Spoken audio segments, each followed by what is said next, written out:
Assalamu alaikum and hello everyone. I'm your host, Hannah Zubairi, and welcome back to another episode of Justice for All Now. On today's segment, we'll be discussing unsolicited surveillance of the American Muslim community, entrapment, and the harmful ramifications of programs such as CVE that leave behind on the broader community, in which people become unwillingly criminalized. Many times, law enforcement prevention techniques, programs are viewed as problematic. While safety and security are important, the issues that become prevalent, however, is the focus on which these programs place. CVE programs fail because they're focused on suppressing ideas rather than reducing violence, say experts. When more than half of the violent crimes committed in the United States go unsolved each year, law enforcement resources should not be wasted on CVE programs that have proven to be ineffective and discriminatory in practice. Our guests joining us today are Faiza Patel and Ayaan Dahir. Faiza has served as the co-director of the Brennan Center's Liberty and National Security Program. She's testified before Congress opposing the dragnet surveillance of Muslims, organized advocacy efforts against state laws, and developed legislation creating an independent inspector general of the New York Police Department. She works at the Brennan Center, which is a core justice group located at NYU. She has been published widely in academic outlets as well. Our second guest is Ayaan Dahir, one of the founders and members of Young Muslim Collective, a Minneapolis-based youth-led grassroots organization. They have organized around racial and social justice issues through education and action. They're youth who want to create social change by uplifting their community and bringing awareness to social issues that plague their community in Minnesota. Young Muslim Collective works to create a space that allows for substantial growth. And particularly because Ayaan's community has been a target of these CVE programs, and we really want to hear from her. She's a multifaceted activist, and right now she's actually at a protest in Minnesota on the issue we were discussing yesterday, which was the murder of George Floyd. Faiza, let's start talking about CVE. I've interviewed you before as well when I used to write for the newspaper, and today on Muslim Network TV, we want to discuss CVE. Can you tell me what is CVE? Can you tell the audience? Well, sure. It's a long story, though. CVE is many things to many people. So let's start with what it stands for. So CVE stands for Countering Violent Extremism. And obviously, since the attacks of 9/11, there has been a great deal of focus at the federal level here in the US and also at the state and local level to prevent terrorism. And a lot of the early models about how terrorism came to emerge in the United States really took the view that there was this process of radicalization. So the idea basically was that young Muslims, mainly men, would be exposed to radical ideas and that they would adopt those ideas and over time would go on to commit acts of violence, acts of terrorism, if you will. The difficulty with these kinds of models was twofold. First of all, they focused on very broad criteria that were very, that applied to a lot of Muslims. So, for example, they thought that increasing religiosity was a sign that someone was becoming radicalized and could become a terrorist. Or even something like growing a beard or stopping drinking and gambling. Those were the kinds of things that they said would are sort of pre-indicators of somebody who is going to become a terrorist. The second thing that was really troubling about these ideas was that they often focused on basically protected behavior. They looked at elements of political activism, they looked at elements of religion, again, focusing on Muslim communities. And the third thing that was really problematic was that they assumed that, once you had this kind of list of identifiers, you could go out and, watch Muslim communities and pick out the people who exhibited these behaviors. And then you would have at your fingertips a kind of a pool of terrorism suspects. So these were the ideas that were very much in fashion, I would say, like, I don't know, 2007, 2008, somewhere in that time. So quite a while ago now. They generated a lot of pushback, first of all, because they were empirically unsound. So when you actually looked at terrorism, you found that the kinds of indicators that these models suggested you look for weren't always there. There were people who committed terrorist acts who never really adopted any kind of violent ideology. And there were people who adopted sort of violent ideologies but never committed a terrorist act. So they were both over-inclusive and under-inclusive.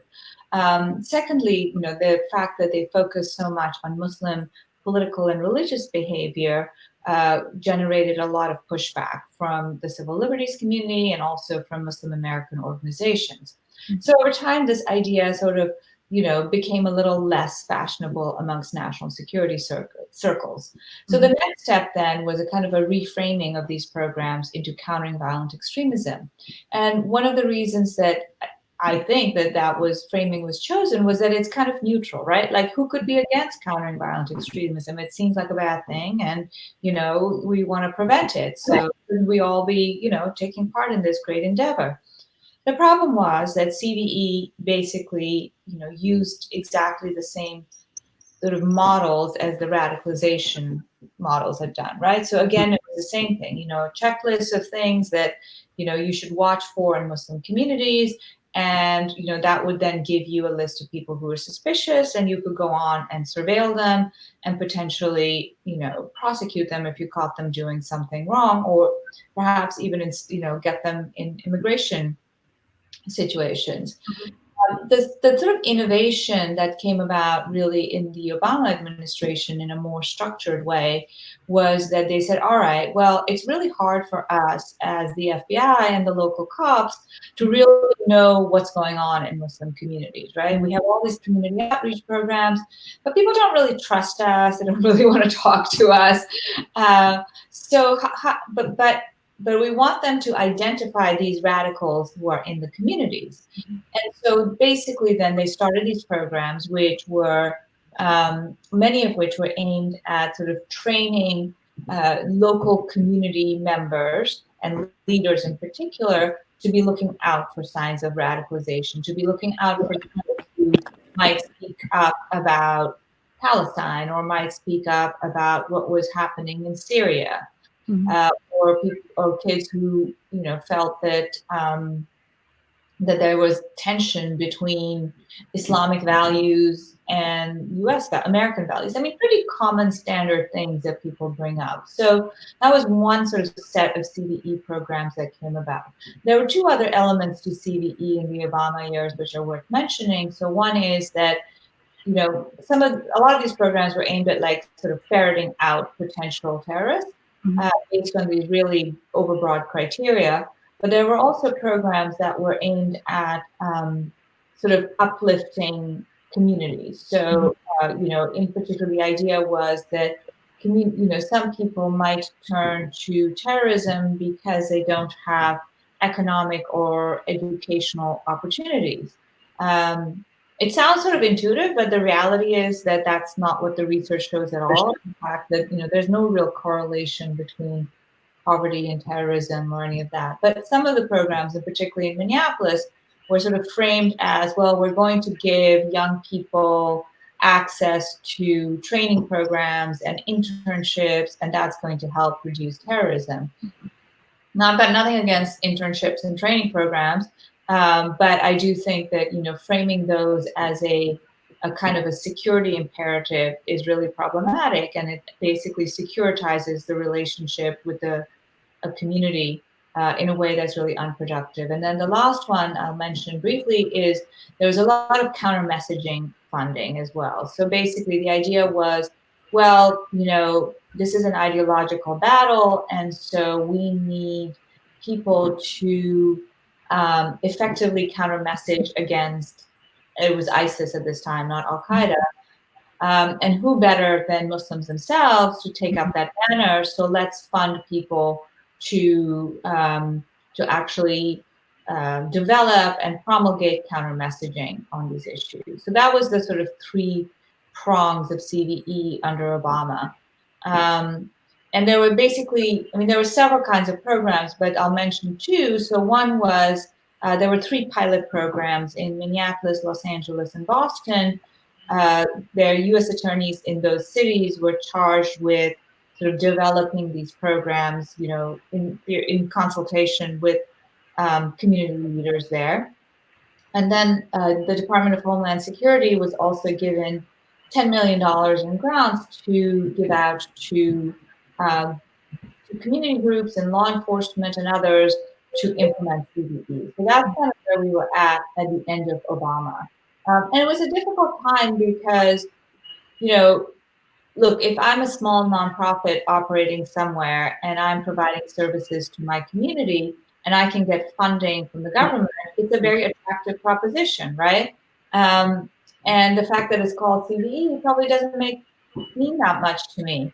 And so you did have, you know, some Muslim groups applying for these kinds of funds. You had some that actually refused to apply for them on people because they recognized that these funds were, you know, came with a problematic assumption that Muslims were prone to become terrorists, and so we needed to do these special things to monitor them. When Trump took over, of course, the posture changed, right? Because now you could see, you know, the very overtly anti-Muslim sentiments expressed by the new president. Some organizations withdrew from being considered for funding. Others stayed in the mix. But in any event, the Trump administration decided that, well, you know, we don't know what the Obama administration did, so we're going to review all these grant programs. And they went back and withdrew the grants that they had awarded but not paid out, and then put in a whole new set of organizations to get these grants. And we examined those grants about a year and a half ago, and what we found was that you know, 85% of the grants were actually directed towards Muslims and communities of color. And they basically, a lot of them really sort of start from the premise that, well, if you've been discriminated against, you know, whether you're an immigrant or a refugee or you're a Muslim in post 9/11 America, that you are likely to become a terrorist, or at least you're vulnerable to becoming a terrorist. And so we need these programs to help you with that. So these programs came with, so they came with that assumption that, you know, everybody is looked through the lens of national security, but that they also come with strings attached. So if I took this this grant, if my organization took a grant, would I be what was expected of me in return? So I think the answer to that is not 100% clear, right? So, you know,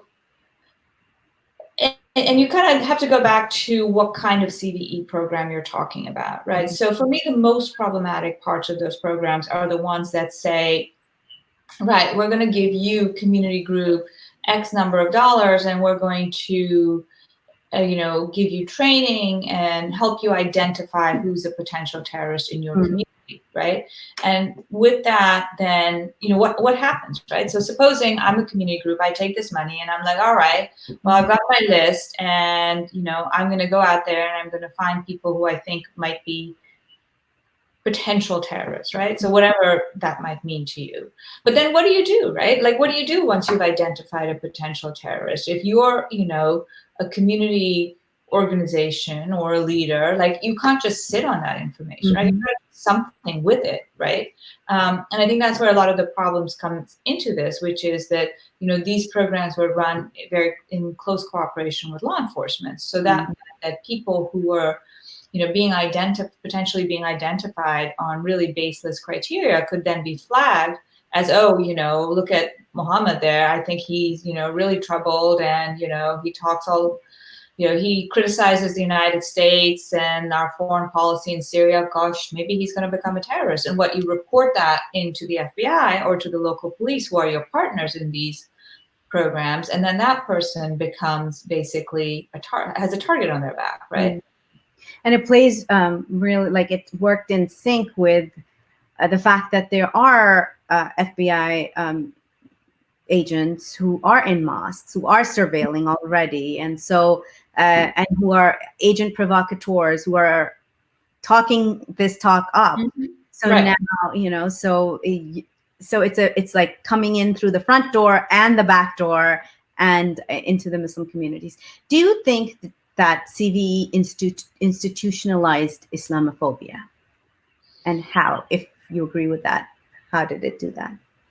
I mean, it's institutionalized Islamophobia. I mean, I've never used that term myself, but I mean, I can see how it would be applicable given the fact that it proceeds from the assumption, right, that a particular community is more likely to produce terrorists. Now, I would say, and a lot of people still believe that, right, in the United States, because of the 9/11 attacks, because every time that there is an act of violence committed by a Muslim, it is placed in this greater framework of, Al-Qaeda, ISIS, even if it's not particularly related to them.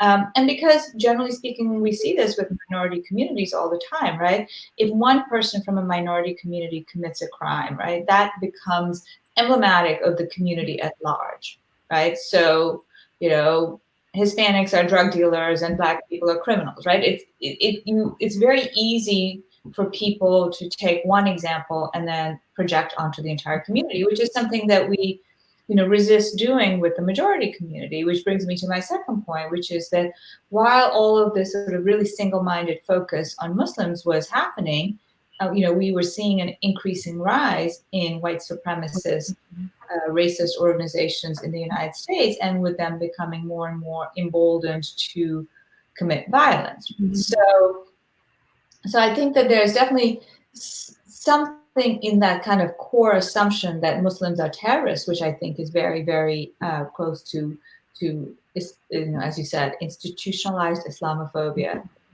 So now, if we just, like you touched on, white supremacy, so do you think, and this is something that we encounter a lot in our work, and when people will say, oh, what's wrong with, like you said earlier, countering violent extremism, is it, in fact, we should have this against, white supremacists as well. And, we should have these at these white churches and find out what they're doing in there to produce these people. So, so is this like bad policy for everyone? Yeah, I would say so. And the reason I say that is, when we look at violence, the first thing I'll say is when you look at violence in the United States, right, there's a lot of it, right? Mostly gun violence, and sort of violence that's somehow related to ideology or justified on an ideological basis is a very, very small sliver of that violence. And yet we spend a disproportionate amount of time focusing on that kind of violence. And the reason we do that is obvious, because racist violence, for example, is not just about the violence to the individual, but it's a broader message of violence to the community that they come from.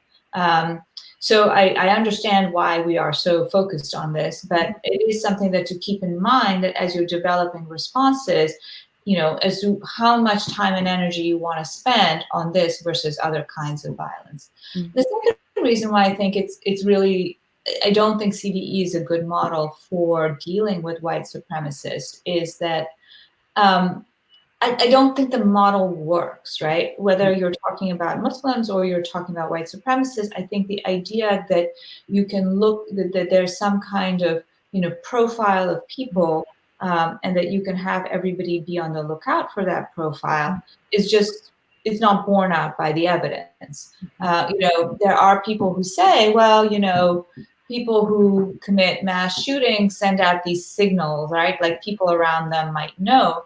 But a lot of times what's happening over there is that we have sort of confirmation bias, right? Like when something bad happens, like we'll go back and be like, you remember that? You said that, and I should have done that, etc. Like that's very, very common. So I don't think it works. And I guess the third thing is that I would say that, when you accept this for white supremacists, what you're doing is you're setting yourself up. Because at the end of the day, the odds that the FBI is going to go running around, say white churches, for example, say, you're the 6 signs that your son or daughter is going to become a neo-Nazi is about this much. And so what's going to happen, right? The thing that's going to happen is those kinds of programs, those kinds of ideas are just going to be turned against minority communities, just as they always have been. Exactly. So when we, and this is something very interesting. This morning, I was just reading, this investigative journalism report on Bugaloo or something like that. It's called, you're seeing all these big white men in like Hawaiian luau shirts and like, or like Big Igloo is one of their signs. And these are like pro-gun, we'll fight the police, there's going to be a civil war coming. And there are like lots and lots of these groups. And there's, brilliant investigative report done on that. And so, and you're wondering, like, just like exactly what you just said, is that what are the chances of anybody profiling people? And is there like, what do we, the CVE program for Muslims was essentially that anybody wearing now a luau shirt, a Hawaiian print shirt, white man walking down the street, like, are we expected to like now be scared of him? Oh my God, he's one of those who wants to bring civil, war to the United States.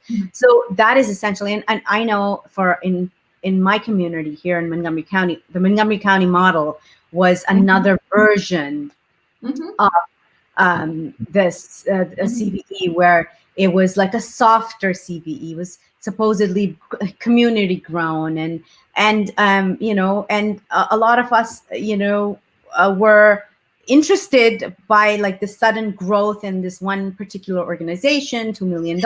They come in and they have access everywhere.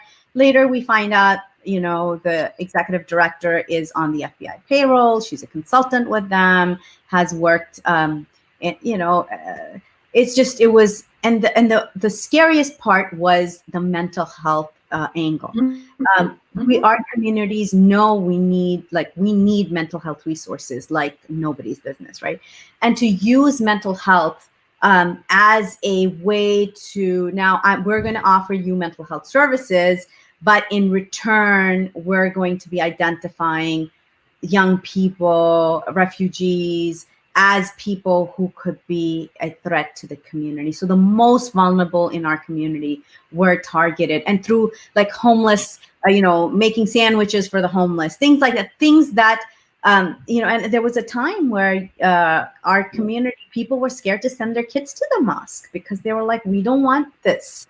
We don't want our kids to be watched. I remember getting a call from a parent whose child had been had just got from middle school to high school and was pulled out, and asked all these questions about like Palestine and their thoughts about Tahrir Square, things like that. So these were specific things that, like, it wasn't just something that it was just a policy and it didn't have effect on community. It affected community. It affected, like, I remember in New York, there was a case where the mother, the son was targeted, like on the Boston bombings. So one of the young men, they thought it was him. And even the mother at that point was like, I don't know if my son did that. Like, it was so scary that here this policy can just sort of like divide families, even, and lose trust. That was like, do I trust my imam?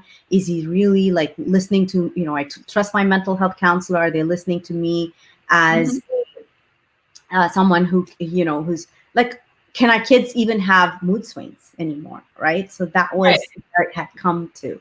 So then now, are other communities still using the Montgomery County model? I'm so glad you brought up the Montgomery County model, because I didn't mention that when I was talking about the evolution of CVE, but it was, of course, one of the first ones that rolled out, and it rolled out around the time of the pilot programs, although it wasn't a pilot program itself. And it was a remarkable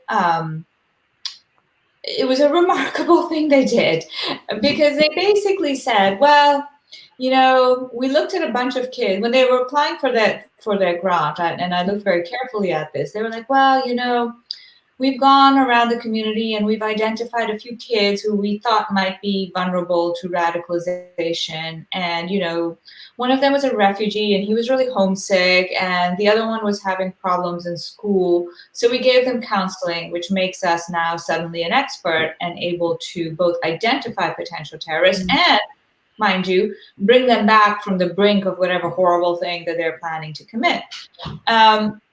And the other thing that was so striking about it was how interwoven it was with the police department, the Montgomery County Police, right? It was very much a hand in glove. And the interfaith community.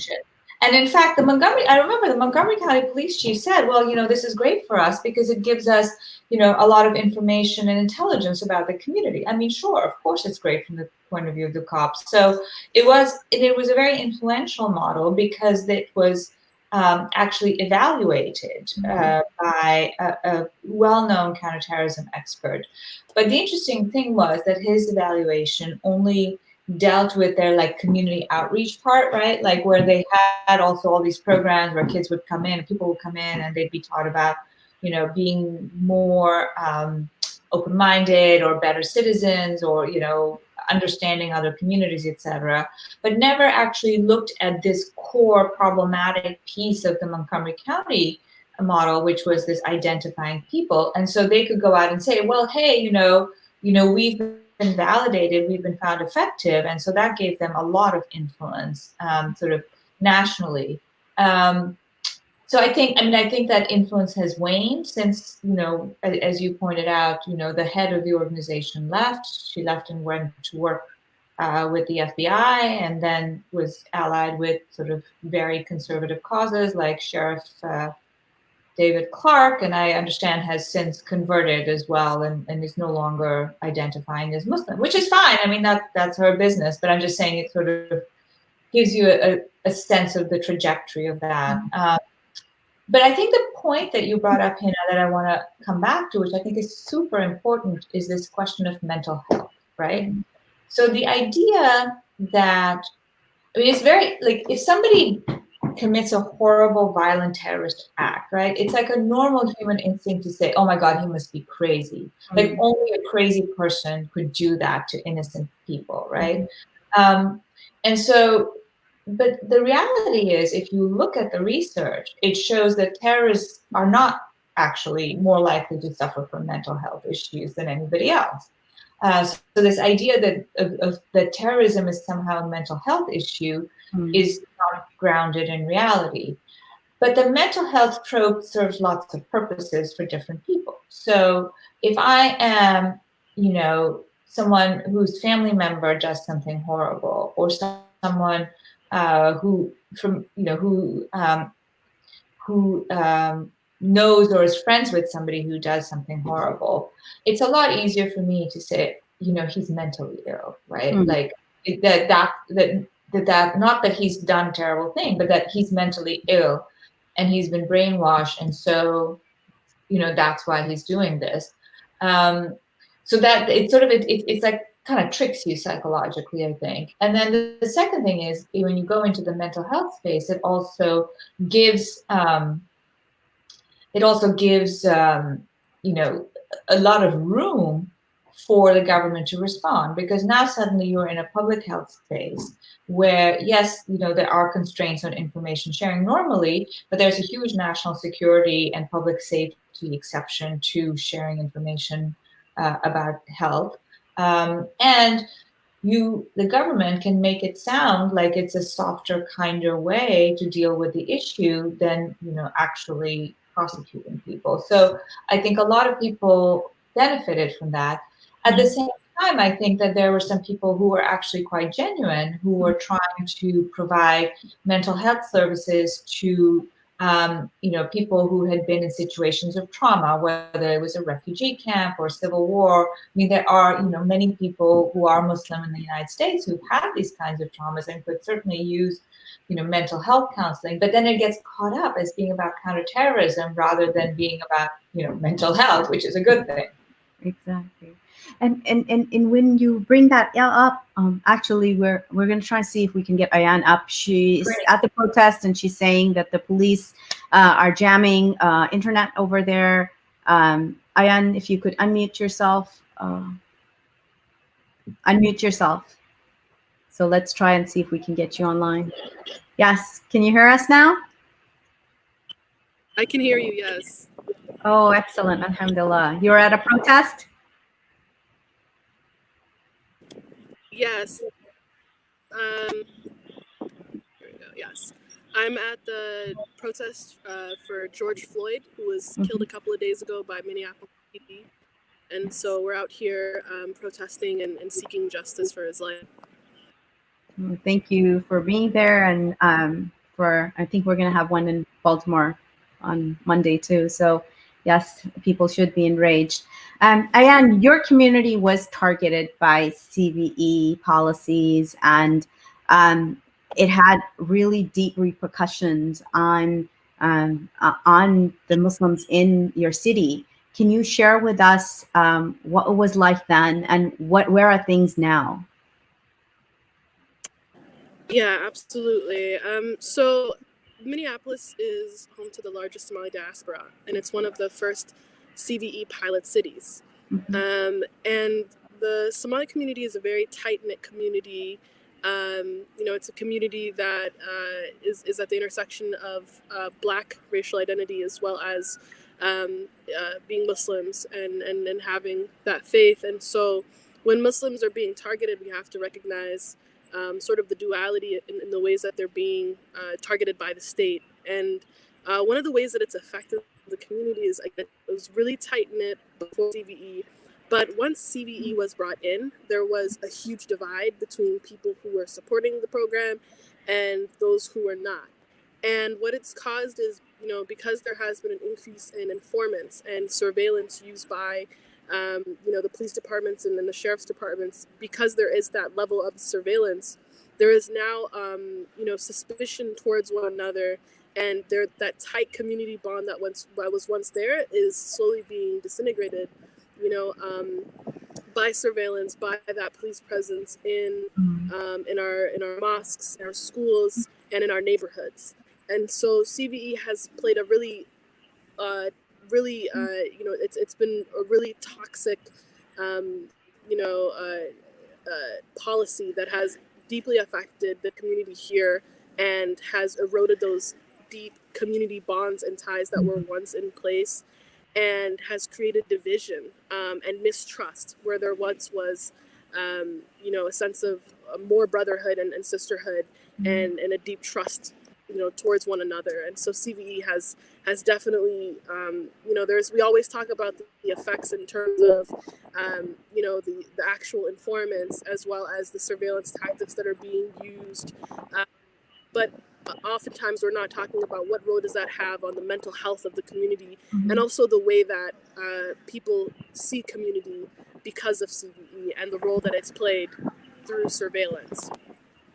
And so, and I know that there have been cases in your community and Muslim community and the Somali community really does want to make a serious effort in curbing any sort of extremism that they, everybody wants to live a safe, healthy life. That's why they escaped out of, war-torn zones. They don't want that sort of, to live in that environment or have to fear that. So keeping that in mind, and seeing what your community has gone through, what are ways that you feel could be positive ways that this can be curbed? I know that your community, there were incidents when young men were targeted, and even mosques even closed down doors, would not even let families have prayer services for these young men. So things like that, because they don't want to be associated with anything that is mild, even remotely connected to terrorism. So keeping that in mind, what are some suggestions that you would have as alternatives to this bad policy? Yeah, so I would say two things to that. The first is that the community it has already been doing a really good job of checking that, right? So before you had, you know, when people were either, you know, misguided or they were, you know, going down a path, you would have people reach out to them, you would have elders check in, there would be some sort of, you know, community counseling. But because of CVE, because now there's this fear that mosques have, that, you know, if there's any talk of extremism, you know, inside the mosque, or if there's any whispers of that law enforcement is going to come down full force and hold them accountable. CVE has essentially detracted from that process, that holistic community-led process, right, of checking in, of counseling, of leading and guiding and mentoring one another. And so it's the program has actually hindered it. The second thing I want to point out is that most acts of domestic terrorism are committed by white people. And so rarely do we see a CVE program, you know, of going into sort of affluent white neighborhoods and where things that you've seen for the Muslim community or the, you know, African or Black communities, rarely do that type of approach towards white communities. And the reason why is because we recognize the humanity of white communities, but we want to demonize and portray Muslims in a negative light, and we don't see the humanity there. One thing I can speak to is locally there's this program led by an individual, a CB proponent, who went in to speak with children as young as, you know, second graders about terrorism and about preventing that. And so what that does is, and of course without the parents' permission or knowledge, and so what that does is it assumes that the Muslims are inherently violent and that they need rehabilitation, you know, as children, without really ever recognizing, you know, the role of white supremacists in this country, the role of white supremacy in this country, and what white terrorism has done for hundreds of years to Black and brown people in this country. And so I think it's really important to look, when we're talking about extremism, to look at the whole picture, right? And not allow the state to define, you know, and this administration to define what is extremism and who are the key actors. So where is it, like, what has changed under the Trump administration in Minnesota? I mean, I think the one thing I can say about the Trump administration is that they've just been more blatant about the something that was already going on under Barack Obama's administration. You know, that's how the program was brought in, and there was a lot of soft language, a lot of surveillance and surveillance and entrapment was hidden by languages around community policing and community initiatives and sort of making it look like it was grassroots. But the CV program was never grassroots. It was brought in by the Department of Justice, and locally here it was brought in by DA Lugar. And what it did was it entrapped young men, and it made surveillance of these communities more prevalent. And so under Trump, what I can say is that, you know, it's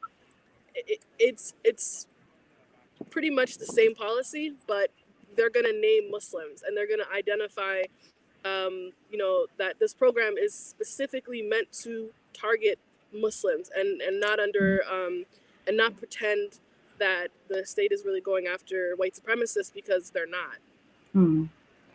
And this, when we talk about, and this is something now with the election coming up and with Biden coming, you know, if he wins, this is something that troubles me, and I want to get both your thoughts on this, because what I felt under Trump, because it was so blatant and the gloves came off, and, you know, it was just, we knew what what it is, right? Like it was, what he says is what it is, right?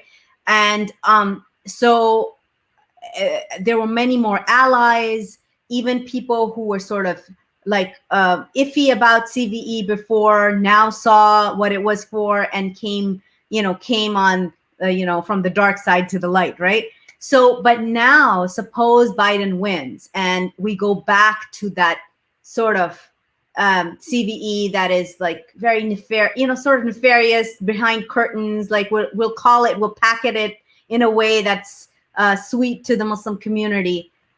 And we go back to that. That is something like, what would you, I mean, I hate to say it this way, would you rather have it this way or would you rather have it that way?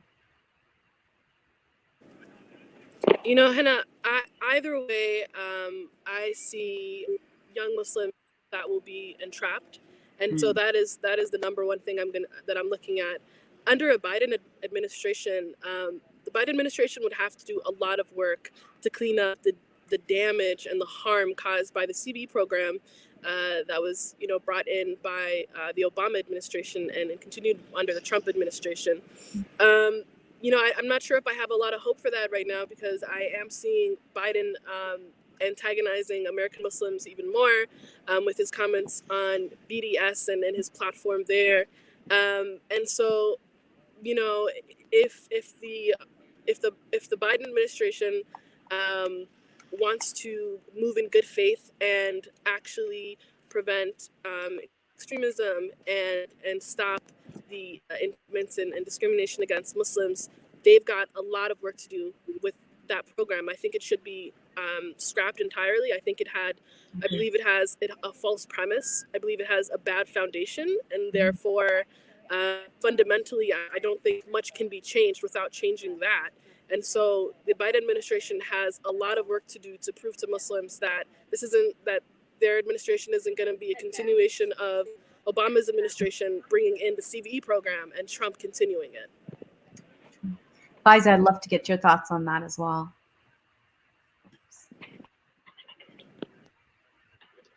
Isn't a Republican thing and it isn't a Democratic thing. It's a bipartisan thing. There has been bipartisan support for CVE, not just in the White House, but also in Congress. I mean, remember that the CVE grant programs that were distributed by DHS were actually funding that was approved by Congress and continues to be approved by Congress until, just this year, right, where they appropriated money. They renamed it something else, but it's still basically the same program doing the same thing. So, I think that at least where it comes to the two major political parties, we have a really an uphill battle convincing them that these programs are unfounded and damaging to American Muslims and that they should just roll them back. I think the one, small advantage, and it is a small advantage, I think, of an Obama or a Biden administration is that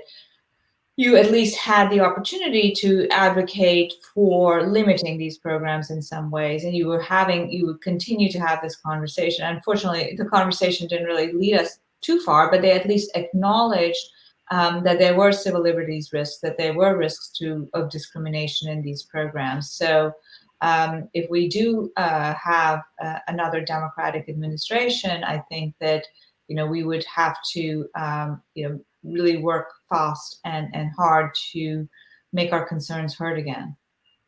So do you think people should be doing outreach right now, as as outreach is going on with the Muslim community and getting that on top of the list? Because a lot of times foreign policy issues are placed as Muslim issues, but issues like CVE are not on the list as we're going into talking, doing outreach to the campaign, the Biden campaign. I think that every individual and group has to make the judgment for themselves as to what they think is important to be in a candidate's platform. We are a nonpartisan organization, so we don't give platform points to either organization. We just have the policy position. Okay. So now going on that, like where, so if someone wanted to research under the Trump administration, what is it currently called? What is CVE currently called? Well, I think, oh gosh, that's a really interesting question about CVE, I'll tell you, which is that, one of the really, I think, sort of emblematic indicators of how tainted the idea of CVE is in Muslim communities is that everybody who runs a CVE program refuses to call it CVE. They always have like other names, like, Building Peace or something like that, or like, and they always change their name, and they always sort of try and hide the fact that it is a CVE program, which just tells you how much suspicion these programs generate amongst Muslim community members. Right now, a lot of the discussion has been around threat assessments and around, targeted violence is sort of the new term. And targeted violence prevention is what they're looking for. And that also is not just about CVE, but to some extent also conflates, efforts to identify school shooters, or people like that guy in Las Vegas whose motive was never discovered, who killed, hundreds of people. I guess it was about 2 years ago now. So there's this sort of kind of broadening of the umbrella even further, even away from countering violent extremism to sort of, countering, all kinds of targeted violence. And that's sort of the current language that we're looking at. Mm. So how do you confront, and this is, I'm going to ask that question next, but one thing that I did want to mention is even the grants and the programs that are messaging specific, even those are so detrimental to the community, because now you're having the government decide what version of Islam is acceptable. Mm-hmm. What is okay to say and what is not okay to say, like who gets to speak for Islam. And I mean, we've seen this across the pond in the United Kingdom, where young Muslim women's magazines are CVE programs, and the articles are being written by middle-aged white men, pretending to be young Muslim women. Like, are there not enough young Muslim women who can run their own magazine and write what they feel like writing? So this is, and you get like the slick graphics, and it's like really expensively done, and you're like, wow, this is awesome, like a Muslim organization is putting stuff out. And then you'll find out, so that is something that when you had talked about messaging earlier. But there is this, we want to combat violence, but a lot of times that violence is the consequence of over-policing and the securitization of Muslim communities in the United States under this rubric of CVE. So how do we confront that? Well, I mean, to your point about messaging, I think that, it's really interesting that you brought up the example of the UK, and that's the Prevent program, right? And one of the big sort of scandals around that has been, the way that they have sort of co-opted Muslim issues, right? And now suddenly you have, as you say, kind of PR firms churning out things that they think good Muslims should say. And that it's kind of a form of government propaganda if if you're honest about it, right? So, I'll say this, like, I don't think that the US CVE messaging stuff is nearly as serious as what's happening in the UK. For the most part, it is, people giving grants to sort of small groups who are kind of coming out with media campaigns that are focused on tolerance or inclusivity and things like that. But I think it does, on a kind of fundamental, so in practical terms, I mean, I guess I'm much more worried about the programs that are actually going to target people as potential terrorists. But, these programs are going on. Yes, they do, sort of put forward this idea of sort of good Muslim versus bad Muslim, which is a sort of a theme that runs through many things that we all work on. And I don't think they should do that. I also, frankly, don't think that they are at all effective. I think that, it's kind of funny that, they're searching for authentic Muslim voices, but if you're paying somebody, like, how authentic are they actually going to be, as opposed to, really kind of regurgitating or repackaging a message that they've been told. And we're seeing also, like, and saw this in Baltimore, in DC, that there's also a large targeting of African American Black Muslim communities with Mhm. these grants, and With what? with grants. You know, here locally, there was even you know, school systems, and just so and then it becomes even, you know, what is a cash strapped small mosque supposed to do when there, you know, there isn't enough programs for, so, you know, money for social programming, and you know what, and and but then those are the same mosques that the first you know, they'll be targeted, they're first in the road to be targeted. There was a mosque in DC, small little mosque, that when that truck driver mowed people over in New York City, here in DC, police officers came, and, you know, MPD came into the mosque and just asked the imam, so has there been anybody talking about, you know, mowing people over with a truck? And these are just sort of like, you know, and then already, like, and any time they come in, what they don't realize is these mosques are like, they are the safe havens for troubled youth. They're coming in, you know, really turning their lives around, like Ayaan was saying. But even in the African American community here, and now, because they see a cop car outside, there won't be anybody for Juma for the next 5 weeks, because who are you with? Like, what side are you on? Who, you know? Right. And a lot of times they're Muslim police officers who are in, you know, so it's there's so many layers to this that, so, you know, as we're wrapping this up, like, what I would like to get your final thoughts on, what should the Muslim community be doing at this point, and, you know, and just you know, just could you, and especially under COVID, like, the surveillance level is going to rise. Are there any concerns that the Brennan Center has for the American Muslim community, or just Americans at large? Mm-hmm. Well, so that's a lot of questions. I mean, I think that, you know, the sort of example you gave of the small mosque in the DC area and the difficulty of sort of, I mean, it's very difficult to work with the government and have the trust of your community. And obviously, if, you know, cash is always attractive, and, you know, we've certainly seen this, you know, not just in the Muslim community, but also other communities, right? I mean, this is not a new problem, this idea of, you know, some portion of the community kind of wanting to be friends with law enforcement, et cetera. Oftentimes, it's a generational divide as well, where you see sort of, you know, sort of older people taking a more cooperative stance, and younger people taking a more confrontational stance. Not always, but that's often the case. And so, but I do think that, you know, Muslims need to take their place in America as full citizens, right? And we need to stop thinking that, you know, we have to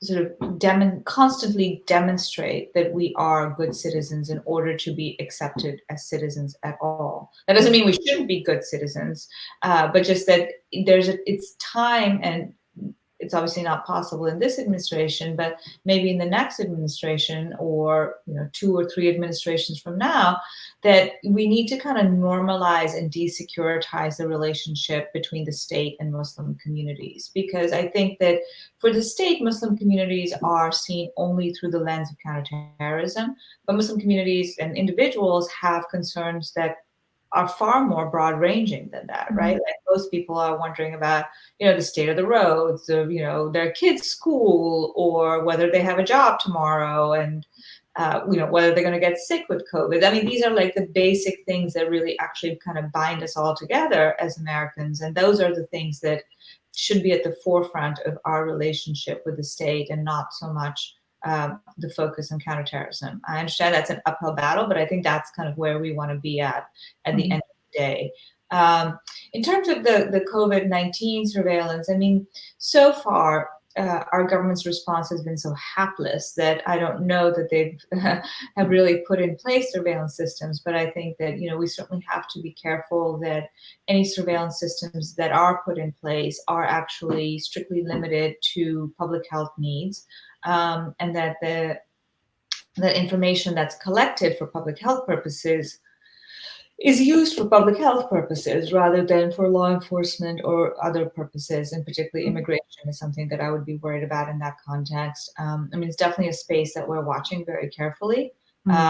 And so that's, you know, definitely something that people should keep an eye on as well. Okay. Thank you so much for being with us, Faiza. And I know you're super busy, and but this is a very important conversation, especially during this time. And I've just kept feeling that people have stopped talking about CVE, and I wanted people to start thinking about it again, especially with elections coming up. And you know, with everything else that is going on, this is something to keep in mind, especially with the rise of white supremacy. So thank you so much for being here. And to our audience, please go do visit the Brennan Center's reports.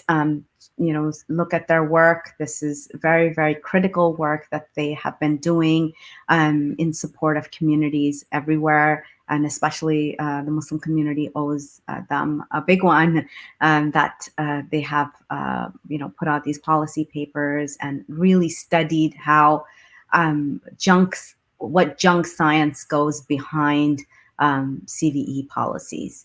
So thank you. We'll be here with you tomorrow. And thank you from Justice for All and Muslim Network TV.